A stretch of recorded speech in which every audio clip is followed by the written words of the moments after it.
Para quem não conhece ainda, o Roberto Barbosa, ele é um daqueles caras que paga conta à vista, sabe?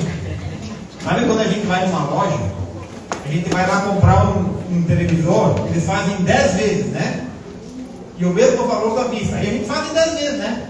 Nós, médios aqui, trabalhadores, eu, por exemplo, falo por mim, né? Nós pagamos parcelado, né? Nossa conta, né? Os nossos débitos. Nós estamos aqui encarnados para pagar nossas dívidas, né? Então a gente vem aqui um dia, 2 dias por semana, faz a nossa trabalhinha com amor, com dedicação, né? O Roberto não. Ele largou tudo da vida dele, largou a vida profissional, largou família e saiu mundo afora trabalhando para as pessoas, para a espiritualidade, fazendo bem, se dedicando. Então o Roberto é esse cara que paga a conta à vista, ele quer pagar tudo nessa encarnação. Gente, então, vamos iniciar então, tá? Vou chamar aqui o Roberto Barbosa, meu grande amigo que eu fiz nessa vida espiritual, né? Conseguimos trazer ele aqui para nossa casa, né? A espiritualidade trouxe ele aqui e graças a Deus ele retornou, né, gente? Então, Roberto, seja bem-vindo à nossa casa. Obrigado. Adorei a apresentação.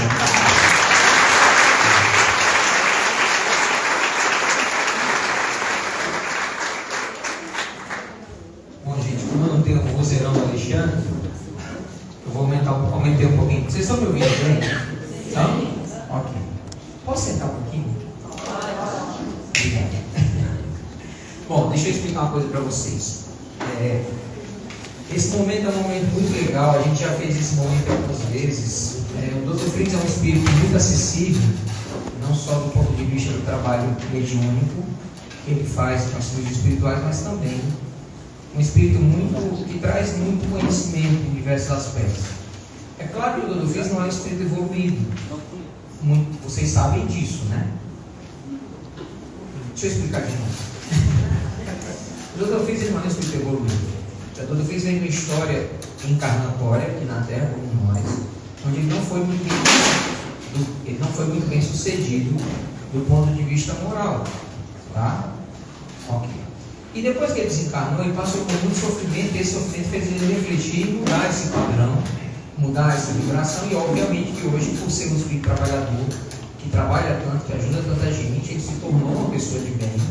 Na verdade, ele é uma pessoa de bem, e é para mim não. E a nossa, e o que a gente nota nesse espírito é esse carinho, esse desejo gigantesco que ele tem, essa gana gigantesca que ele tem de fazer o bem, de ajudar as pessoas. Então, ele é um espírito que faz muita caridade, que ajuda muita gente, mas que tem esse passado, né? Que obviamente vocês fiquem à vontade, inclusive para perguntar também a respeito disso, porque essa parte do que eu fiz a gente nota que é muito bem resolvida, que é ótimo, porque afinal Deus permite o que a gente erre para que a gente desenvolva a humildade de se arrepender, e a partir daí a gente seguir uma nova trajetória, né? E foi isso que o Dr. Fritz fez a vida dele. Mas eu falo isso porque às vezes as pessoas têm expectativas muito altas quanto a processos de espíritos mais evoluídos. A gente já teve contato com vários espíritos evoluídos ao longo desses anos de trabalho. E acredite, é incrível o que esses espíritos mais evoluídos têm a nos oferecer em termos de conhecimento. Mas o Dr. Fritz é um espírito que ele vive muito no espiritual, mas também vive muito aqui no material. Ele entende bem as nossas dores, as nossas limitações, as nossas dificuldades. Ele é um espírito que não julga as pessoas. Ele tem muita compaixão e ao mesmo tempo muita como é que chama quando você tem simpatia pela dor do outro? Empatia. É muito empático. Antes do Dr. Fritz vir, porque isso aqui eu não sei se vocês notaram, mas hoje é uma reunião mediúnica, perceberam? É ou não é? Gente, vocês estão vivos. Eu estou vendo um monte de gente a espírito, né? É. Nossa, hoje é uma reunião mediúnica, viu? Sim! E o Dr. Fritz, ele vai vir, né? Ele mesmo agendou Muita gente me pergunta, né? Você que determina, Roberto, isso? Não. O Dr. Fritz e os espíritos, né, eles têm livre-arbítrio como nós. E ele é que determina o que ele quer fazer. Então, agenda, cirurgia e tudo mais. O Alexandre falou uma coisa um pouco a meu respeito, né? Eu abandonei tudo, mais ou menos, viu? Não abandonei tudo, não. A minha esposa me acompanha nas minhas tarefas, meus filhos também, vez ou outra. Mas eu entendo que ele falou que a gente realmente, para estar nessa posição que eu estou, eu tive que renunciar a muita coisa. Isso é verdade.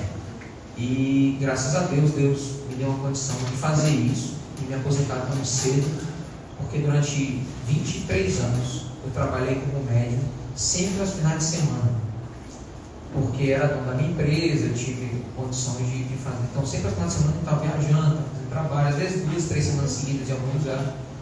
Mas durante 23 anos foi isso. Aí eu resolvi, eu e a minha esposa, nos aposentar. A gente tinha muito mais do que a gente precisava. E aí eu me aposentei sem depender de governo nenhum. E é o que chama de renda passiva, né? Hoje a gente consegue. Não sabe o que é isso? Depois eu vou contar para vocês. E é ótimo, porque a gente tem uma vida muito simples, graças a Deus. E aí isso liberou muito tempo da gente para a gente ficar nessas viagens, né? A gente viaja muito, muito mesmo. Tá? A gente passa 8 meses por ano, 9 meses por ano fora do Brasil. Não, 8 meses por ano fora do Brasil. A gente passa só 4 meses no Brasil hoje, exatamente, em vários estados. A gente veio do Maranhão, do Ceará antes. Daqui a gente vai para São Paulo, de São Paulo para Minas Gerais, a gente volta para o Ceará para fazer o interior do estado. E ao longo e agora, esse ano de 2025, eu estou completando, eu estou celebrando, né, internamente, 30 anos de trabalho mediúnico. Eu comecei em 1995, a maioria aqui não era nascido. E esse ano eu completo 50 anos. Eu sei que não parece. Né? Mas parece mais. Não. Então, e eu estou muito feliz com essa celebração. Mas aí eu pedi ano passado, quando estavam falando, o que a gente vai fazer esse 30 anos de mediunidade? Eu falei, se pudesse não ter nada, seria ótimo. Aí o Dr. Fritz assumiu isso.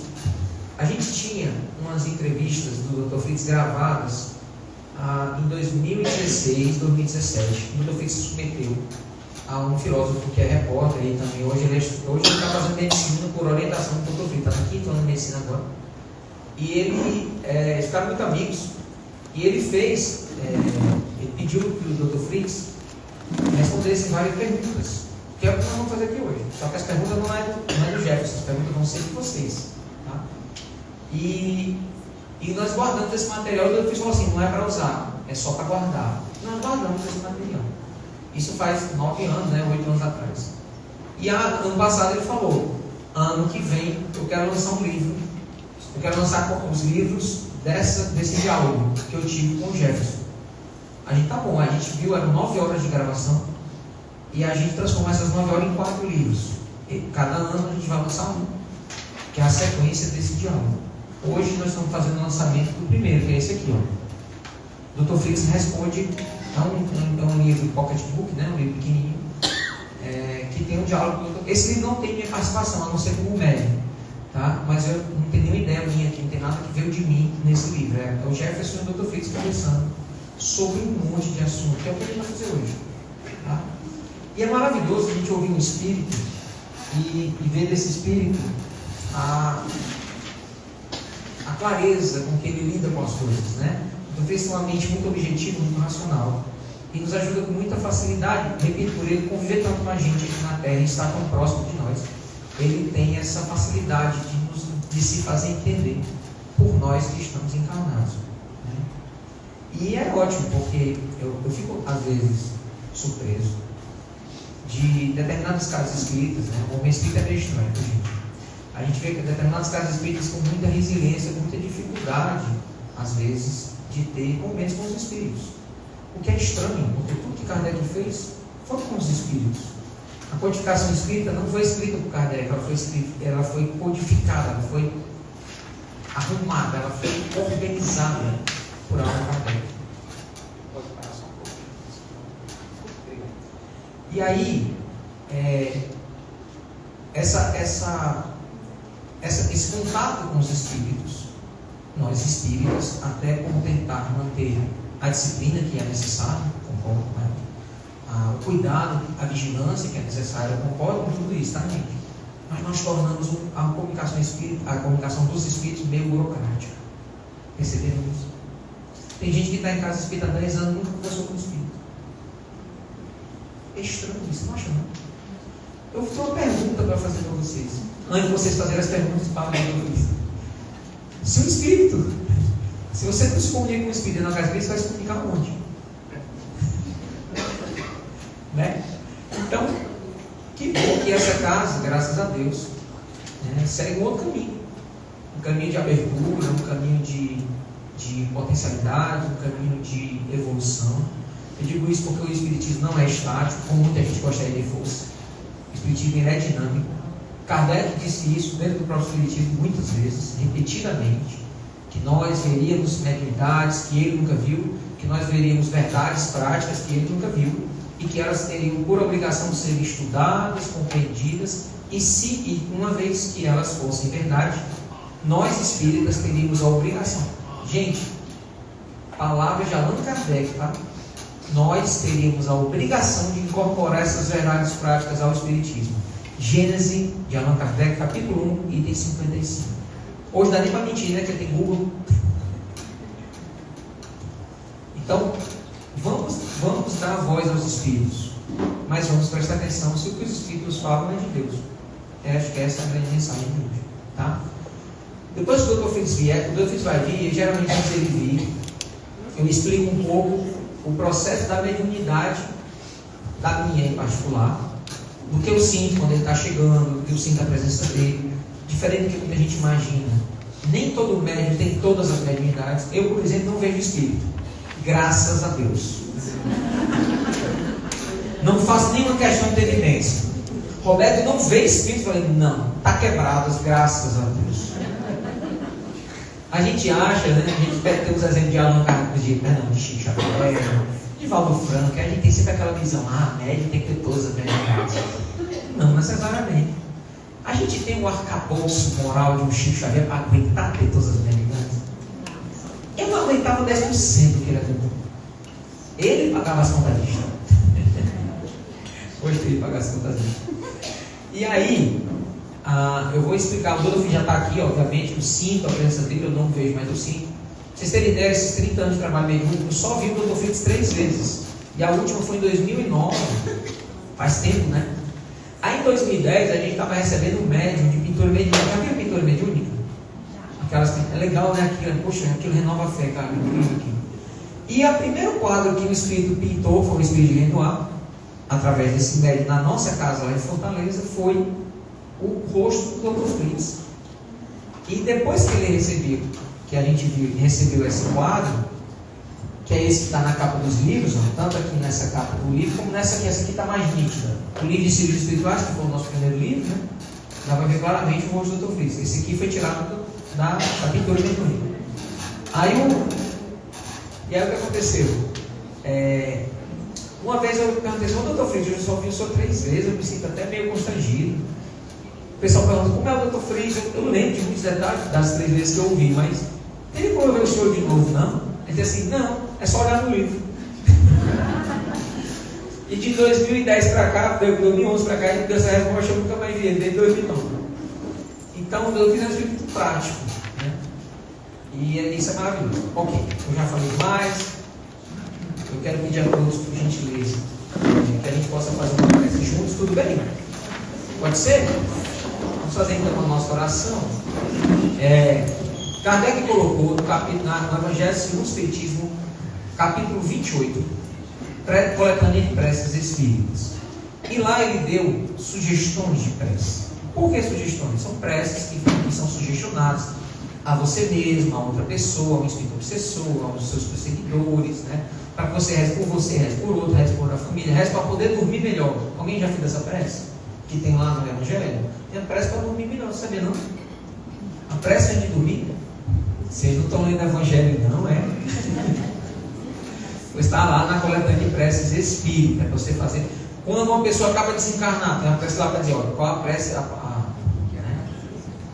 E aí, né, mas ele fala durante a codificação que a prece mais fácil de ser ouvida por Deus é a que vem do coração, é aquela que vem com as palavras da nossa alma, é a gente conversando com Deus. Ué, Ele é nosso Pai, Ele tem a obrigação de nos ouvir. E a gente, né, como bons filhos, ou que filhos que tentam se disciplinar, a gente também tenta ouvir a Deus. Então, dirijam, vamos todos juntos, fechar os olhos. Fechar os olhos por quê? Ritual é? Não, o Espiritismo não tem ritual.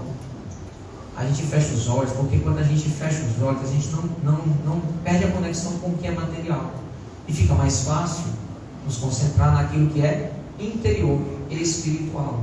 É mais fácil a gente sentir as energias dos nossos guias, dos espíritos amigos que estão aqui para nos ajudar nessa noite maravilhosa. Então, feche seus olhos, eleve seu pensamento a Jesus, que é o nosso mestre, o nosso professor, o guia dessa humanidade, que Ele possa se fazer presente em nossa mente, para que nesse momento a gente possa entender que somos todos estudantes, precisando do auxílio desse mestre maravilhoso, porque mesmo com todas as nossas falhas morais, com todos os erros que cometemos no passado, a compaixão dele nos fez nessa encarnação virmos espíritas, com saúde, com alegria, com felicidade, com motivação de fazer o bem, voltados para o conhecimento da caridade, mesmo que tantas vezes incompreendido pela maioria.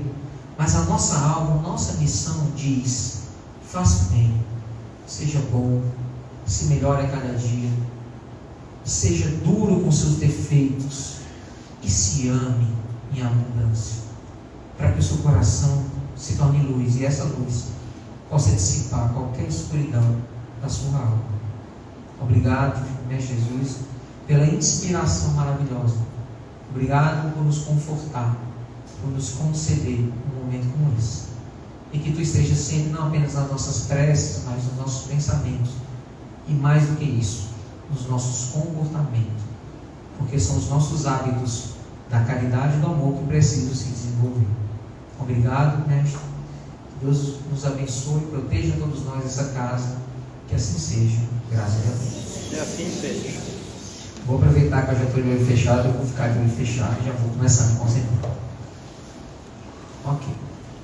Uma das coisas que o médium precisa aprender quando vai entrar em processo mediúnico, duas coisas. Ele precisa aprender a entrar no estado mediúnico e ele precisa aprender a sair do estado mediúnico.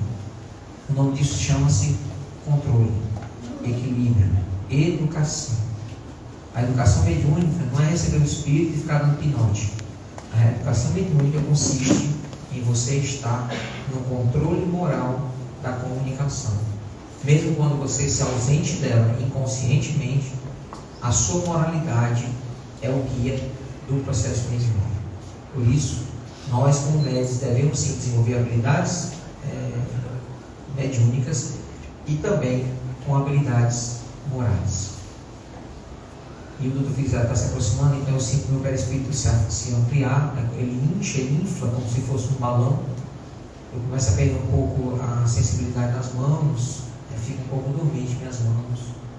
Acho que em decorrência dos processos das cirurgias espirituais, minhas mãos são muito utilizadas, né, para transmissão de fluidos ao paciente.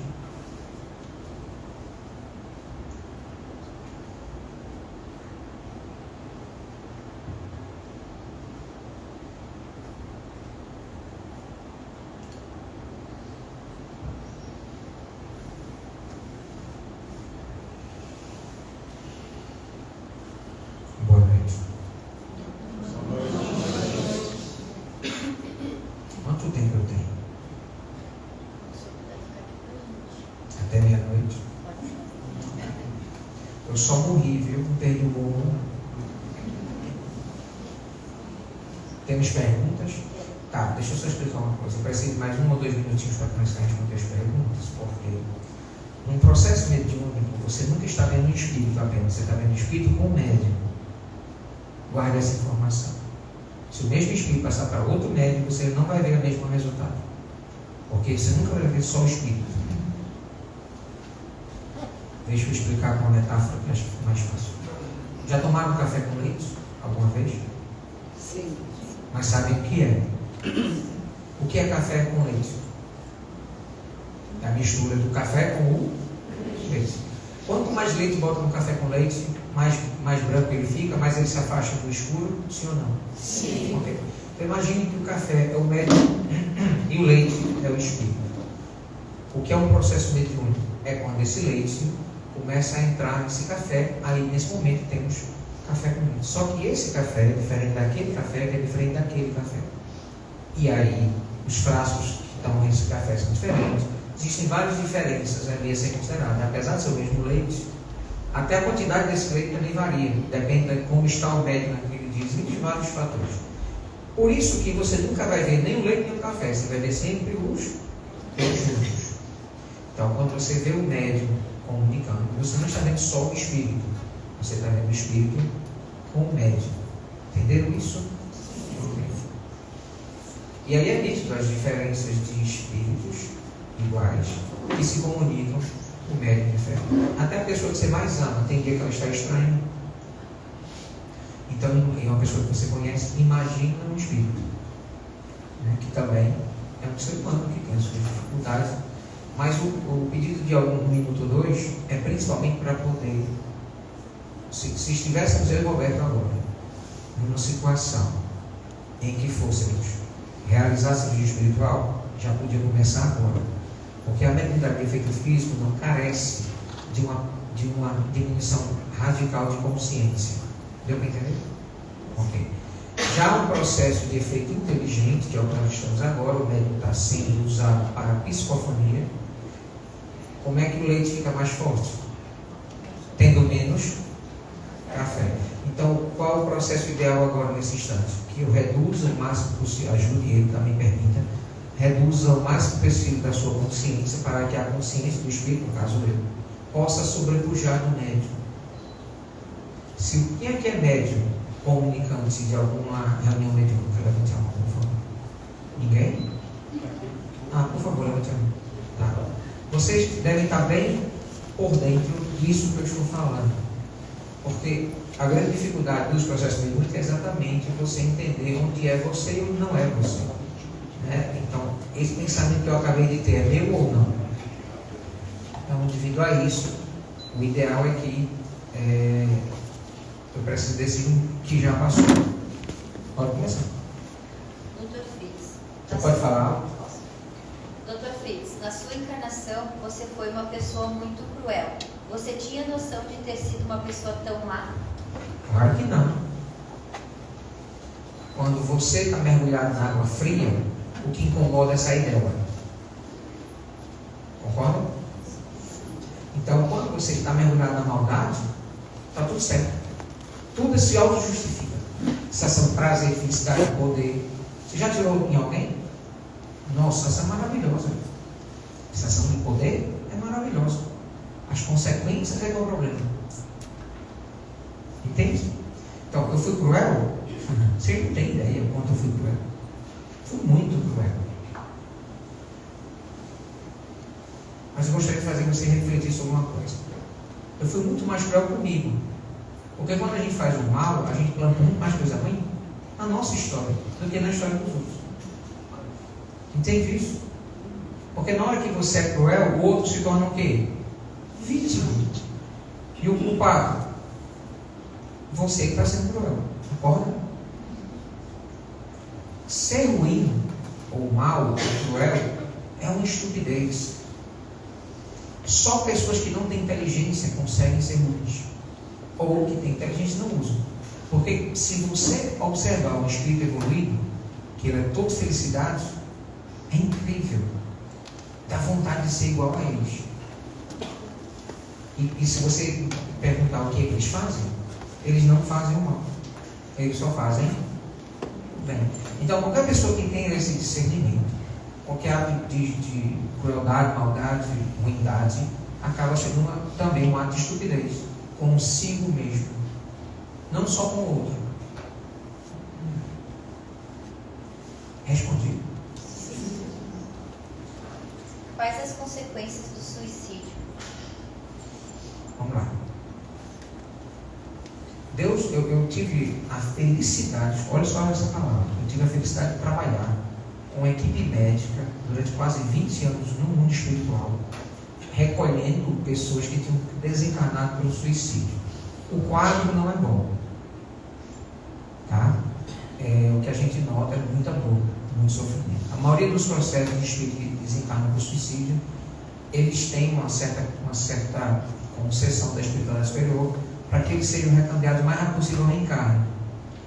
Dependendo da forma como esse suicídio aconteceu, de reencarno com vários tipos de limitações, doenças graves, doenças idiotia, algumas síndromes genéticas e por aí vai. E isso é uma forma de purificar o espírito. Então, o espírito que desencarna pelo suicídio, que existem dois tipos, vocês sabem disso, né? Existem dois tipos de suicídio ao olhar da espiritualidade. O suicídio consciente é aquele quando você busca intencionalmente retirar a sua vida. Existe o suicídio inconsciente, que você faz isso por maus hábitos, por má alimentação, uso de drogas, álcool, bebida, esse tipo de coisa, cigarro. Então, é claro que o suicídio inconsciente, ele tem muito mais atenuantes, porque não há uma intenção clara da busca da morte, mas existem consequências. Já o suicídio consciente, eu acho que é o que a pergunta se refere, esse é terrível para o espírito. Pra você ter ideia, a gente usa, quando a gente recolhe o espírito assim, a gente tenta usar medicamentos para aliviar a dor, o sofrimento, eles mantêm durante muito tempo as dores do suicídio. E elas se repetem, e elas são cíclicas. Que é uma coisa que na Terra é impossível acontecer. Já parou para pensar que nenhuma emoção é constante? Toda a vida, mesmo que você esteja em dor, sofrimento e tristeza, você tem momentos de alívio. Às vezes curtos, mas você tem momentos de alívio. Ninguém fica triste 24 horas por dia. Fica? Não é possível. O corpo humano não suportaria. Ele nem gera tanto neurotransmissor ou hormônio suficiente para deixar você no estado de tristeza 24 horas. É impossível. Então as emoções, elas vêm em ondas. E essas ondas, existe o meio da onda, que é o momento em que a emoção dá uma queda, dá uma baixa. E essa é a hora da reflexão, é a hora da racionalidade, é quando a emoção diminui. E muita gente nessa hora repensa e pensa sobre si mesmo, sobre o caminho que quer escolher para a sua vida. Quando a pessoa desencarna com suicídio consciente, a sensação que ela tem é que a emoção não passa. E a emoção mais frequente nesses casos é o arrependimento. Você já se arrependeu de alguma coisa? Multiplique por 1000. E não é em ondas, é constante. Tanto é que a gente tenta medicar, ajudar, aliviar a dor, a gente tenta gerar coma, para ver se eles se acalmam. O perispírito é totalmente resistente a esse tipo de intervenção. Eu já vi um espírito gritar 3 anos seguidos. Já imaginou 3 anos seguidos uma pessoa sentindo dor? 3 anos. Vocês tomam uma injeção que demora 15 segundos, você chora. Imagine 3 anos seguidos, sentindo a mesma dor, sem parar. Porque não vem picos. Então, sofre muito, claro, porque você está no pulmão. Esse livro que vocês leem, cuidado, viu? O preço é alto, viu? Vocês leram um livro que diz assim: cuidar do corpo, cuidar e do espírito, não é? Tem essa passagem? Não tem. Então, cuidar do corpo é uma responsabilidade, é uma obrigação. Fazer caridade aos outros é um direito. Cuidar de si mesmo é um dever. Ah, mas a gente tem que fazer caridade. Tem. Primeiro com você. Primeiro você tem que se amar.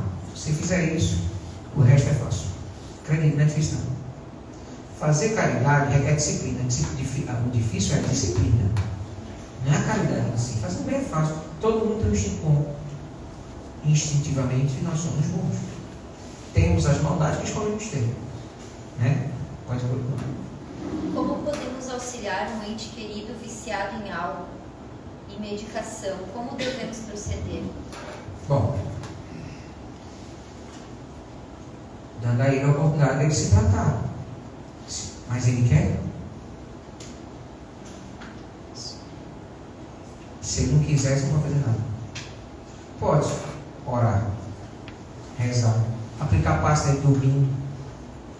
Eu falo muito isso para as mães, os filhos estão doentes. Aplique passe nos seus filhos dormindo. Eu não sei aplicar passe. O que é passe?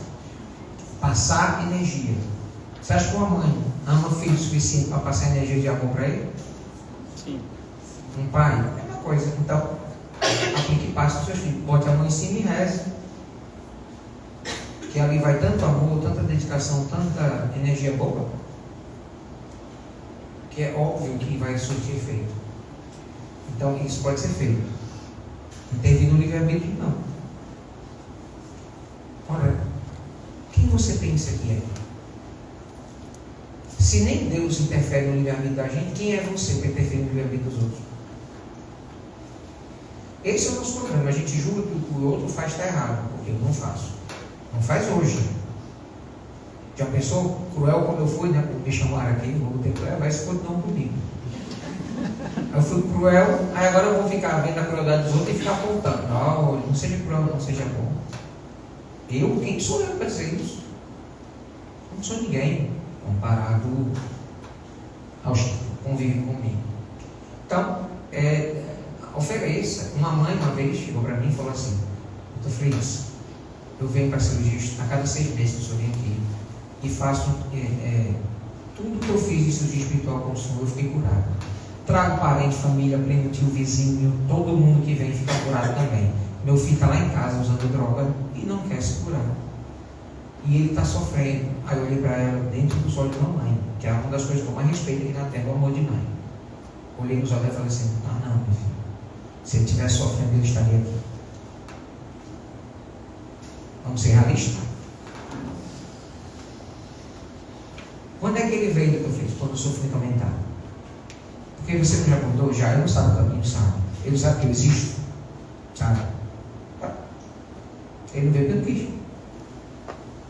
E isso tem que ser respeitado. Eu vejo gente às vezes forçando a barra um com o outro, eu não tenho. Quando a gente tem uma coisa boa na vida, a gente quer que o outro tenha também. Aquelas pessoas que não têm nada. É normal. Mas repito, e o livre-arbítrio? Fica onde? O que é o livre-arbítrio? Você gosta quando respeitam o seu, não é? É a mesma coisa. Então, devemos respeitar o livre-arbítrio alheio. Então, o que é que você tem que fazer? Orar por essa pessoa. Porque a oração ela não pode recusar, pode? Ela pode recusar você orar por ela? Não. E aí isso é extremamente poderoso, se você fizer com fé. Como auxiliar uma pessoa que se automutila cortes pelo corpo? O que podemos fazer? E por que esse espírito faz isso? A automutilação é uma... A gente vê muito hoje comum em jovens, né, adolescentes, no começo da fase adulta. São espíritos que estão como médico, eu posso garantir a vocês uma coisa. Eu nunca vi tanto um incremento de doenças autoimunes como eu tenho visto ultimamente.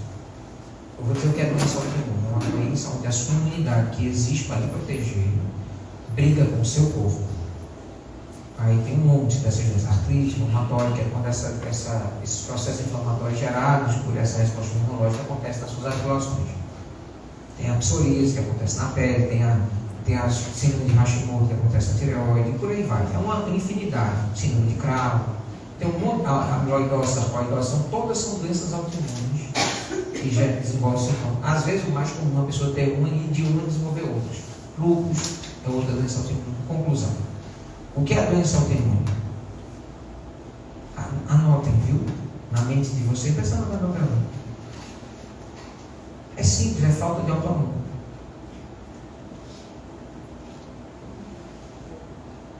Esse é o remédio.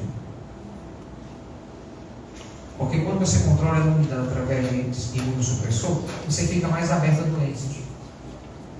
Você fica mais suscetível a doenças oportunistas. Então,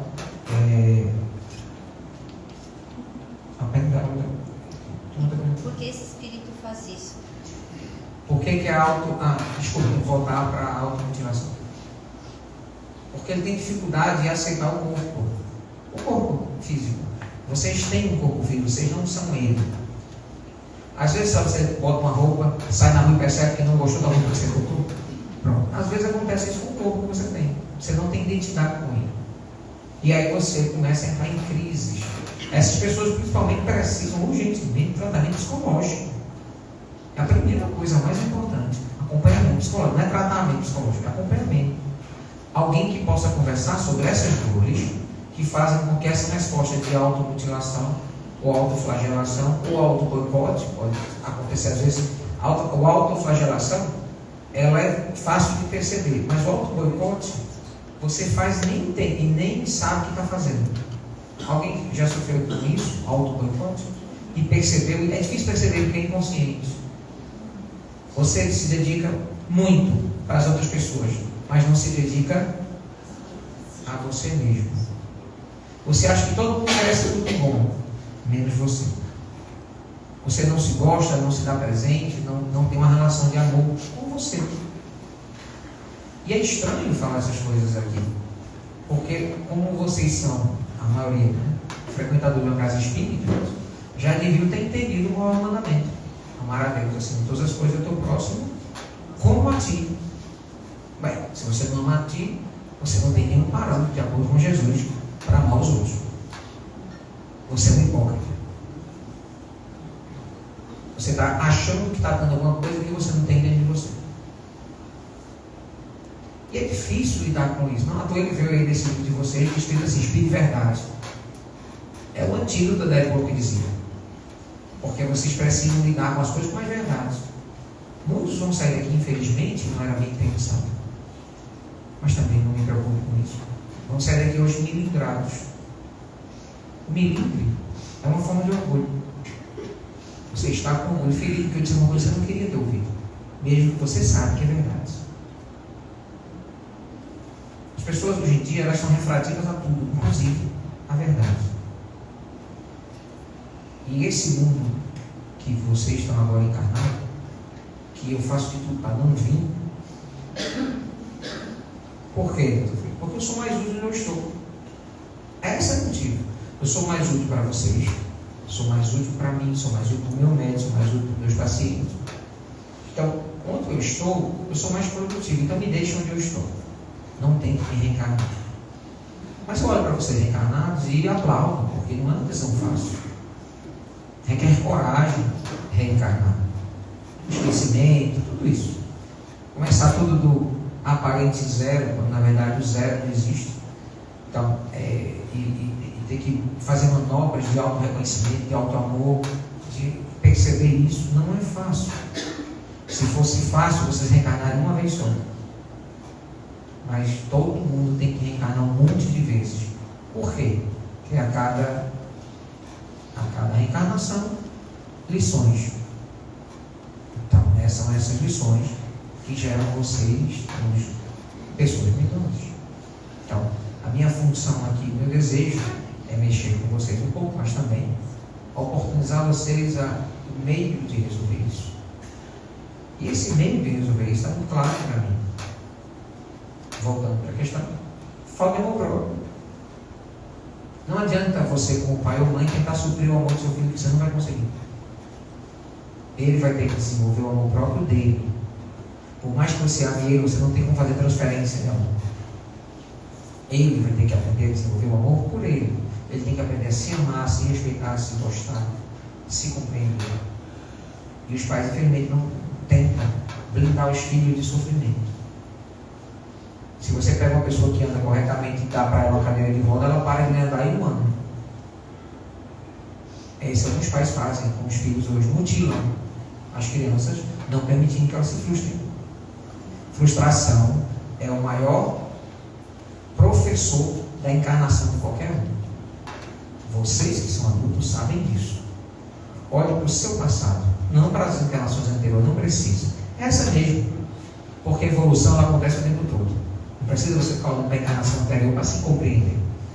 Quando você olha para essa encarnação atual e olha para o passado e vê que os maiores momentos de sofrimento da sua vida foram exatamente os momentos onde você mais cresceu como ser humano, quando você faz isso, aí você percebe que o sofrimento não é à toa. A dor não vem em vão. Ela vem com uma permissão de Deus para que você aprenda com ela. E quando você aprende, você evolui. Quando você se revolta, você se estagna. Então, o alto amor é a maior lição que vocês podem aprender dessa atual encarnação. Porque quando vocês são caridosos com os outros, vocês também estão desenvolvendo o alto amor. Vocês precisam desenvolver o alto amor para poder conseguir ser caridoso com o outro, porque vocês só conseguem mudar o que vocês são. Quais as consequências do aborto? Em alguma situação, há o direito de abortar? Bom, de acordo com os textos que vocês têm acesso, sim, quando a mãe está em risco. Quando a mãe está em risco, o aborto é uma opção válida. Por quê? Porque não se pode colocar em risco uma vida que já existe por uma que ainda não existe, ou que não está completa ainda. Então, quando se coloca essas duas coisas na balança, justifica-se um aborto, também porque se a mãe se tratar do motivo que a fez abortar, ela pode lá na frente ser mãe de novo e um espírito que desencarnou vir novamente. Entende? Ok, se a mãe desencarna, não. Então, sim, nesses casos, sim. A dificuldade talvez seja perceber onde isso é possível. Você ter o discernimento, o médico, no caso, né, para definir isso. Mas tirando essa situação, o que eu vejo acontecendo no mundo material, e principalmente o que eu vejo no mundo espiritual, é que as pessoas que cometem um aborto criminoso, estou falando do aborto criminoso, existe uma outra forma de aborto. Porque no Brasil, diferente de outros idiomas, eles têm duas palavras para o aborto: o aborto espontâneo, miscarriage, acho que é assim em inglês que se fala, e tem abortion, que é o aborto causado. Esse aborto é criminoso. Ou você acha que matar uma pessoa não é crime? Eu sou a prova viva, morta, de que matar é crime. É claro que é crime. Agora eu lhe pergunto, que crime é pior?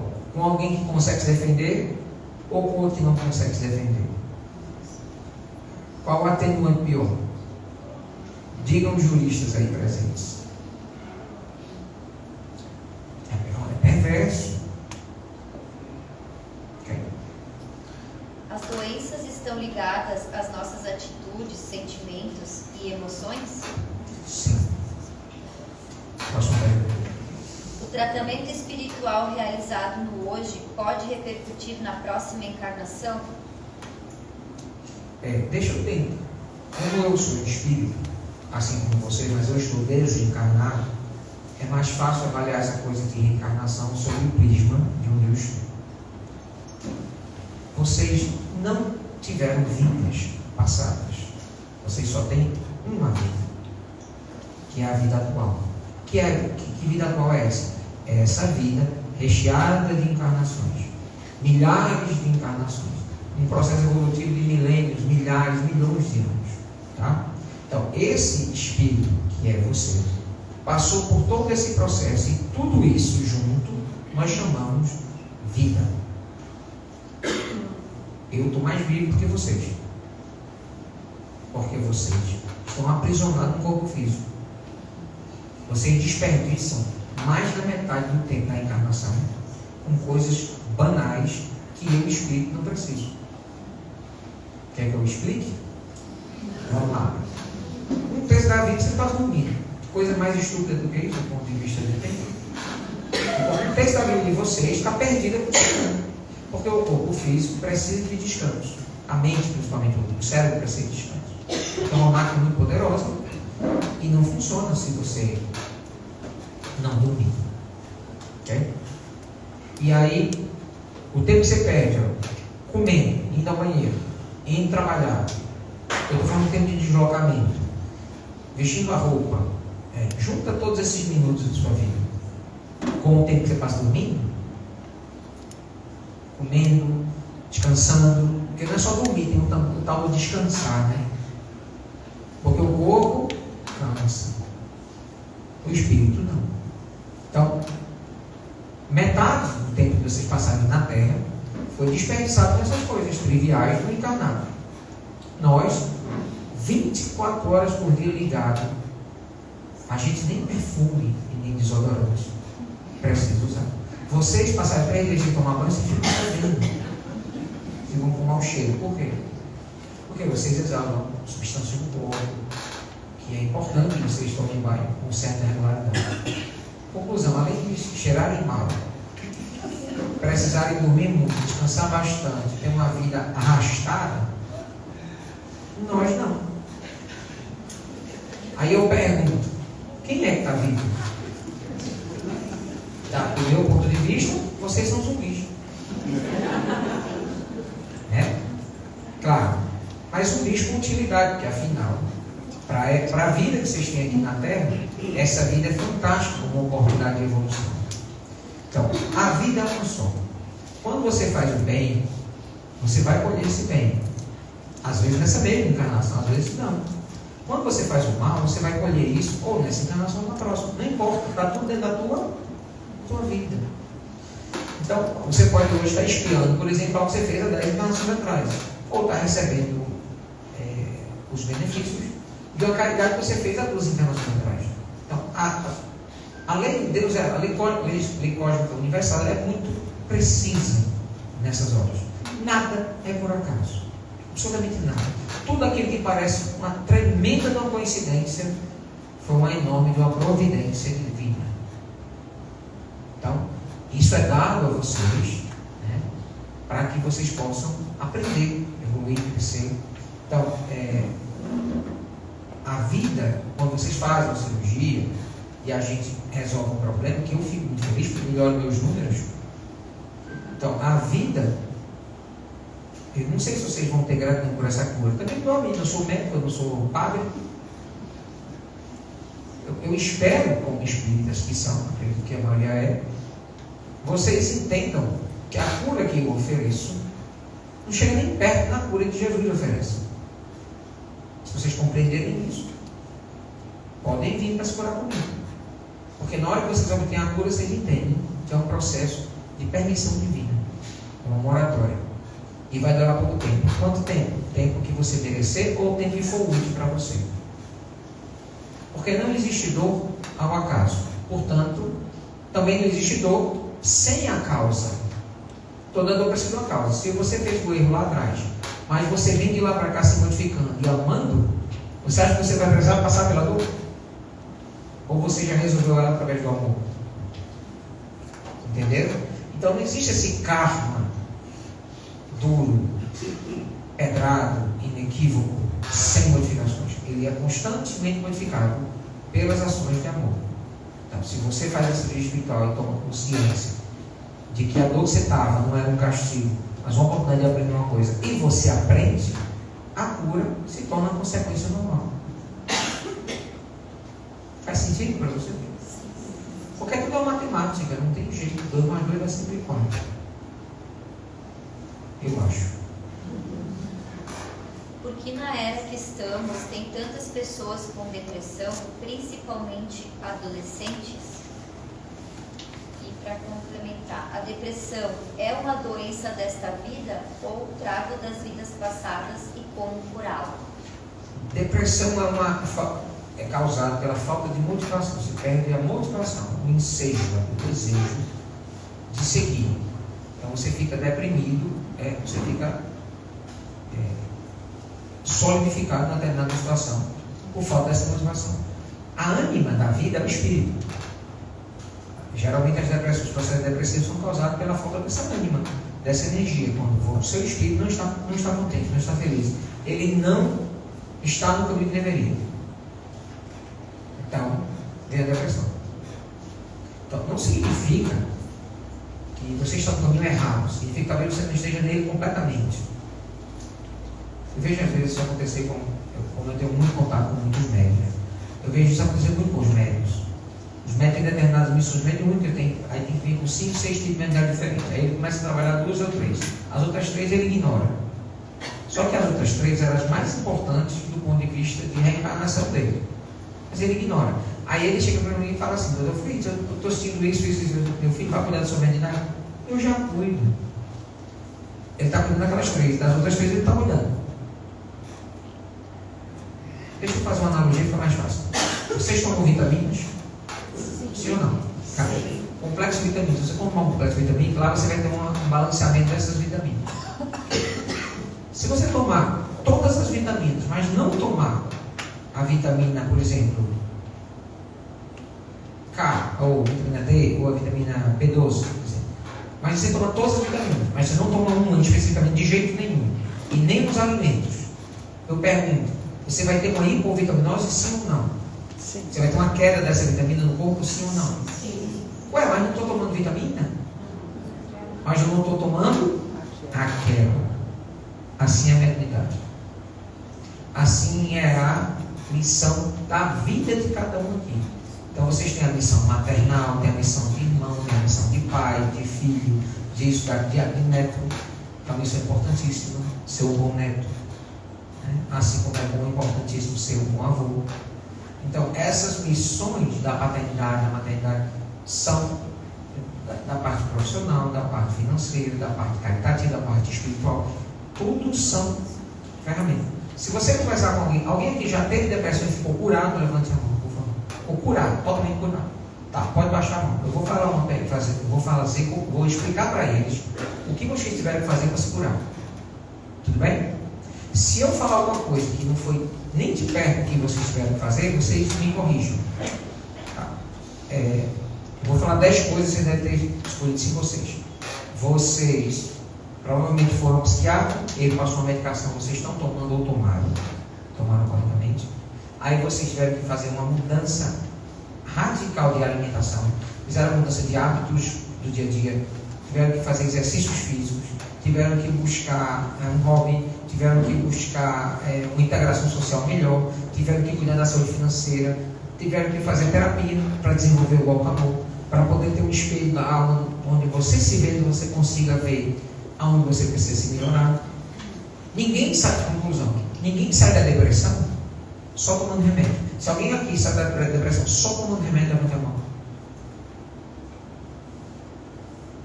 Quer ver agora o outro lado da moeda? Quem aqui já teve infecção na garganta algum dia da sua vida? Criança, adolescente, levante a mão. Todo mundo, quase todo mundo. Quem aqui se curou completamente da infecção da garganta só tomando antibiótico? Todo mundo. O antibiótico cura, o antidepressivo não. O antidepressivo ele cura quando ele está associado a outras coisas. Saúde social, saúde espiritual, saúde financeira, saúde intelectual. Senão não é possível curar uma depressão, porque depressão é muito complexo. Vai muito além de um simples medicamento. E o medicamento ele age aonde? No corpo. A depressão está no corpo? Não. Por isso que a gente tem uma terapia chamada terapia avô, vai ter, acho que aqui não vai ter. Que é do governo, não é isso? E essa terapia é exatamente para tratar dessas questões extracorporais. Por quê?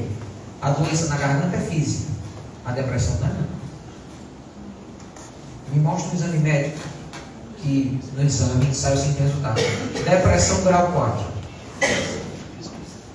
Qual é o exame médico que aponta uma depressão? Vou fazer de novo a pergunta. Qual o exame médico? Exame médico. Pode ser de imagem, de laboratório, biópsia, qualquer um. Que aponte a seguinte resultado. Paciente apresenta depressão nível 4. Nenhum. Sabe por quê? Porque os exames físicos não conseguem constatar o que não é físico. Eles não veem o que é extracorporal, fora do corpo. Por isso que os médicos que tentam fazer o seu trabalho e fazem bem feito, estão cheios de limitações. Porque a doença, na verdade, os psiquiatras, na qualidade do que eles fazem? Eles buscam, através das medicações psiquiátricas, reduzir sintomas. É diferente do antibiótico que cura a dor, cura o processo bactericida, a infecção bacteriana. Entenderam a diferença? Entre doenças físicas e doença da alma? Pois é. Por isso que a terapia amor foi criada por espíritos superiores. Eu sou apenas um enfermeiro da terapia amor. Eu só faço transmitir o fluido. Eu não faço nem ideia do que tem nesse fluido. Por isso que eu digo, sou enfermeiro. Não foi criado por mim. O que foi criado por mim na terapia amor foi como transferir esse fluido para o corpo humano e ele ser absorvido. Foi só isso que foi criado. O fluido em si eu não entendo ele muito bem, porque ele é feito por espírito bem superiores. A cirurgia espiritual abrange o corpo físico e o astral? E se a pessoa tem dúvida que a cirurgia espiritual dará resultado, a pessoa receberá a cura mesmo assim? Tá.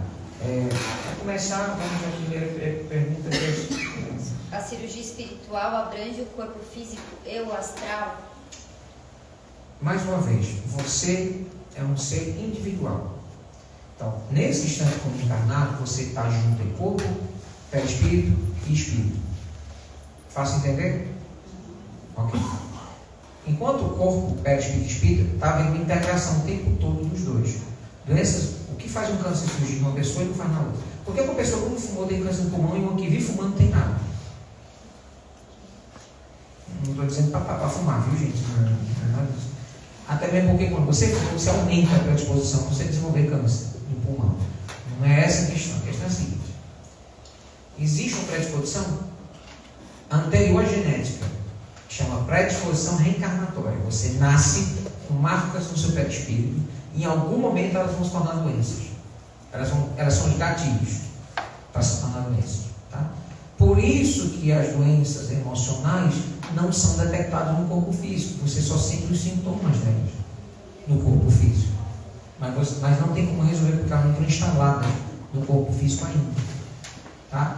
E o mesmo se dá nas doenças do corpo físico, que você, através de doenças do corpo físico, você mancha o seu perispírito. Se você fumar nessa encarnação e não morrer por câncer de pulmão, na próxima encarnação, como é que está seu perispírito? Manchado pelo cigarro dessa. Então, é uma via de mão dupla. Então, há uma comunicação constante entre espírito e perispírito. Não dá para nós, como médicos espirituais, tratar só um.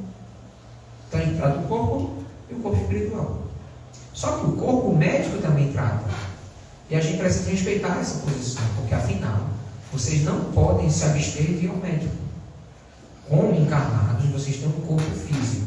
Como corpo físico, vocês têm que ir ao médico, vez ou outra, quando sentir alguma coisa. Por quê? Porque a medicina material também é uma concessão de Deus, dada a pessoas encarnadas na Terra, no sentido de ajudar vocês, que não são. Então, Deus permite a medicina material para cuidar do estado do corpo, e permite a medicina espiritual para cuidar do espírito, do corpo, e principalmente, eu acho que o ponto maior é esse, a integração entre os dois. Então a gente cuida muito dessa integração. Vou dar um exemplo. Eu recebi uma paciente com 36 anos, um nódulo, era um carcinoma à esquerda, seu esquerdo, já tinha 3 centímetros de diâmetro o carcinoma dela. Estava ainda encapsulado, mas é aquele que a gente sabe que vai metastizando. Aí ela chegou com um seio esquerdo com esse carcinoma. Fiz a cirurgia espiritual, a gente, através de Roberto, a gente não usa instrumentação, já usei muito isso em outros médicos, ainda uso em outros, porque eles querem. E eu respeito também. O que eu posso fazer? Eles querem. Eles gostam do show, do aplauso. Eu só quero trabalhar. Aí, os médicos, porque muita gente pensa que sou eu. Tem gente que diz até que eu mato os médicos. Eu os amo profundamente. Eles dedicam a vida a mim. Como é que eu vou querer o mal deles? Faz algum sentido para vocês? Para mim, nenhum. Eu sou espírito, estou tentando me melhorar, vou matar a minha ferramenta de trabalho. Agora, antes de me acusar de matador de médico, você já se perguntou o que é que esses médicos estão fazendo com a vida pessoal deles, com a vida espiritual deles, com a moralidade deles? Não, né? Porque você só procurou eles quando estava precisando de cura. E eles pediram dinheiro e você deu. Então você foi cúmplice. E não estou nada de curso. Porque eu não preciso de dinheiro. Eu não sei como é que a religião pede dinheiro. Religião. Eu entendo que isso aqui não se paga com oração. Tem conta de luz, não tem aqui? Tem ou não tem? Tem. Pronto. E é claro que vocês têm que angariar recursos, tem que pedir doações, tá tudo certo. Mas eu não entendo como é que a religião impõe isso como uma forma de salvação. Isso é que eu não entendo. Até entendo, porque entendo espiritualmente o que está na mente daquelas pessoas que pedem. Eu não entendo como é que as pessoas acreditam nisso. É isso que eu não entendo. Mas tudo bem. Então, estava falando de que? Desculpa, devaneio. Carcinoma. Aí fizemos a cirurgia dela. Imediatamente, quando ela botou a mão no seio, eu já não sentia mais. Até uma depressãozinha na pele, eu dava para ver. O seio dela deu uma retração. Porque eu desapareceu ali mesmo, não. Acontece, mesmo que seja uma cirurgia evangélica, os pacientes às vezes levantam a máquina e já curaram. Ela foi para casa, muito feliz, repetiu. Eu falei, volto para o médico, faço mastectomia de novo, repito os exames. O médico não entendeu, sumiu. Não, desapareceu, não tem nada, não vou nem fazer biópsia. Ela chegou toda feliz, contou a história, ela era uma das trabalhadoras da casa. 3 meses depois, ela foi tomar banho, quando ela passou a mão, sentiu. Do mesmo tamanho, cresceu da noite para o dia. Do mesmo tamanho que estava antes, na hora que eu fiz a cirurgia, 3 meses antes. Ela chegou assustada, não sei se meu filho, olha aqui, voltou. Ela disse assim, não, meu filho, vamos tratar. Fique, deite aqui que agora eu não vou fazer mais no corpo. Porque o do corpo não funcionou. A origem energética que está dando, que está fazendo com que esse tumor surja, ela vem de algo energético seu que precisa ser extirpado. E é isso que a gente vai fazer agora. Aí eu fiz a cirurgia espiritual no perispírito. Estão entendendo? Fui lá no perispírito dela. O perispírito tem uma constituição física aproximada do corpo físico. Aí eu fui lá, fiz a incisão no perispírito. Ela gritava de dor. Porque uma cirurgia perispiritual incomoda. A dor, é uma dor. Ela dizia, eu vou estar doendo no cérebro, enfim. Cheio de queimado. Não é estranho? Sem nenhum instrumento. E uma cirurgia que não era matéria. Quando terminei a cirurgia, o seio dolorido, ela passou a mão e sentiu o caroço do mesmo jeito. Ela falou, Dovino, continua aqui. Eu sei, eu não operei só matéria. Eu operei a energia que faz esse tumor aparecer. Entenderam? Sim. Não, filho. 2 semanas depois foi diminuindo lentamente. E desapareceu. Ela voltou no médico e estava um pedacinho apenas calcificado. Ele se calcificou com a reação do corpo para poder. Deixou de ser maligno e tornou benigno. Conclusão. A gente trata você. A gente não quer saber se é no perispírito, se é na matéria. A gente trata você. De acordo com a dor que você tem. Então, a nossa intenção é aliviar a sua dor. Se essa dor for aliviada, agradeça a Deus. Eu fui só um instrumento disso. Tá? Mas essa dor precisa ser, mas essa cura precisa ser mantida. E ela é mantida pela reforma moral. Não tem outra coisa. No fundo, médico, tanto encarnado quanto desencarnado, na verdade não cura. Porque se você não houver um compromisso seu em se melhorar como ser humano, você joga a cura no lixo. Entende? Por isso é necessário haver um compromisso das pessoas com a própria saúde, com o próprio desejo de ficar curado, com o próprio desejo de ficar bem. E a outra pergunta, não anterior. Se a pessoa tem dúvida que a cirurgia espiritual dará resultado, a pessoa receberá a cura mesmo assim? Claro. Se você não acreditar que uma agulha enfiada no seu braço vai doer, vai fazer com que a dor não venha? O que você acha? Se você acreditar que veneno não mata, você bebe 1 litro, o que vai acontecer? Então, às vezes o que a gente acredita nem sempre está afinizado com a verdade. Se você não acredita em cirurgia espiritual, tudo bem, venha. Eu não tenho nada para lhe provar. Mas quem sabe a fé que você não tem ainda surja a partir do momento que você submete a sua vontade a uma cirurgia espiritual para que você, a partir daí, possa desenvolver sua fé. Então nós não estamos aqui numa disputa de fé. Quem acredita mais passa para a esquerda, quem acredita menos passa para a direita. Não. A gente vai tratar todos. É claro que quando você tem fé, os resultados geralmente são mais eficazes. Claro. Se você tem fé mesmo, Nem de mim você precisa. Teve gente que se curou sem nem intervenção com Jesus. Lembra da mulher que tocou nele? Na roupa dele. A roupa cura. Quem curou? A fé. De acordo com Jesus, a fé. Então, mas vocês têm a fé nesse nível? Porque se vocês tiverem, vocês não precisam de mim. Vocês não precisam nem da medicina material. Por que é que vocês vêm a ser espiritual? Por que vocês vão a medicina material? Porque estamos todos aqui, espíritos e encarnados, desenvolvendo a própria fé. E a fé, ela é analógica, ela cresce lentamente, de acordo com as nossas experiências. Então está faltando experiências suas na saúde espiritual para você acreditar nela. Está tudo certo. Pior não é a pessoa que não acredita, pior é aquela que não quer acreditar. Esse é o problema. É a pessoa que não quer acreditar, mesmo vendo, não acredita.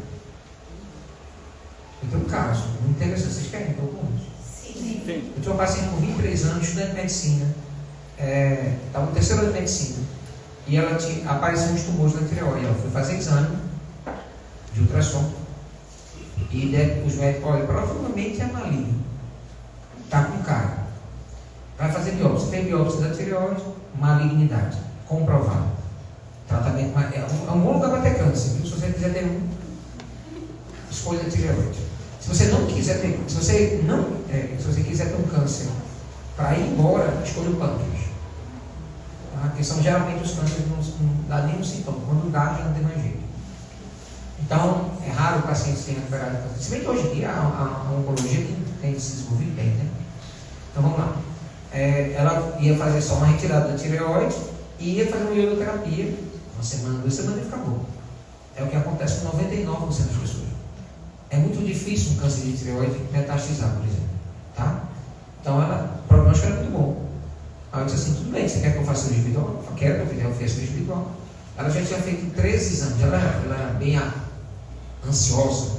Então, como ela era estudante de medicina, ela tinha acesso fácil à requisição de médico dos professores para fazer exame, para ficar vendo se a tireoide, se os cânceres estavam aumentando. Ela meio que fez um estudo de casa dela mesma. E aí, eu fiz a cirurgia espiritual, eu pedi para ela esperar 3 dias, daqui a 3 dias você vai fazer o exame. Ela foi fazer o exame e tinha desaparecido os nomes. Aí ela chegou em casa muito feliz, foi falar com a família, olha mãe, o irmão dela também é médico, já é anestesista. Olha mãe, eu estou curada, e o doutor Fritz me curou. A mãe falou, não senhora, isso é besteira, cirurgia espiritual não existe, espírito não existe, e você vai sim retirar a sua tireoide daqui a 2 dias. Aí, mãe, está aqui os exames, não tem mais câncer.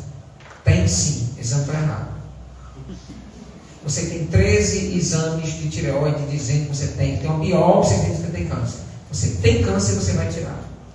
Aí o irmão dela diz assim, já vem você com essas bobagens. Ela foi fazer 2 dias depois a retirada da tireoide. Uma mulher de 23 anos com uma cicatriz de um palmo no pescoço, tomando remédio o resto da vida para repor. Adivinha o resultado da biópsia da peça da tireoide? Negativo. Quando ela voltou na mãe, revoltada, a senhora fez o exame de tireoide, está aqui, ó, o resultado da biópsia da tireoide. Negativo. Aí a mãe disse assim, lembra daqueles 2 exames que você fez? Por último, eu lembro que deu negativo. Pois é, aqueles estavam certos, os outros estavam errados. Mas não foi o espírito que lhe curou. Qual argumento você usaria? Exatamente foi o que eu usei. Silêncio. Diante da estupidez, o silêncio é a caridade.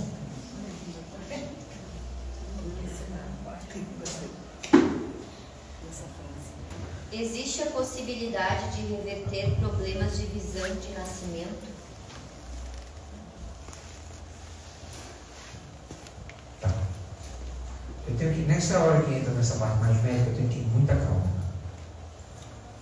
Porque vocês, a quantidade de coisa que a gente pode fazer, espiritualmente falando, é tão absurda, que se eu relatar para vocês aqui, vocês vão ficar boquiabertos com as estratégias que a gente já tem na medicina espiritual, para trazer para a Terra,